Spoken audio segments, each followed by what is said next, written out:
Welcome to the Rim Break Rodeo. We hope this video helps. You'll begin on a desktop because the export tools are cleaner there. Sign into your Google account and confirm Google Photos holds the albums you need. Open Google Takeout and uncheck everything except Google Photos. This minimizes download size and avoids clutter. Once done, choose a one-time export or scheduled exports every 2 months and select Zip for easiest compatibility. Make sure to limit album selection now, so the transfer later to Apple Photos stays organized and fast. Once Google Takeout finishes, download the ZIP to a dedicated folder so you won't lose track. You'll want to unzip each archive and inspect the folder structure. Albums are usually folders, and that helps map them in Apple Photos.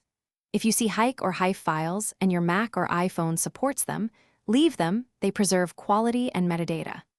If not, batch convert copies to JPEG, but keep the originals in case you need full-res images later. Now import. Open the Photos app on your Mac and choose File, Import, then pick the unzipped album folders.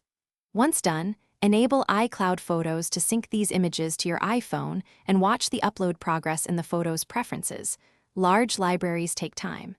Make sure to preserve originals during import so metadata and timestamps remain intact. If something goes wrong, try Photos Repair Library or run a manual duplicate removal.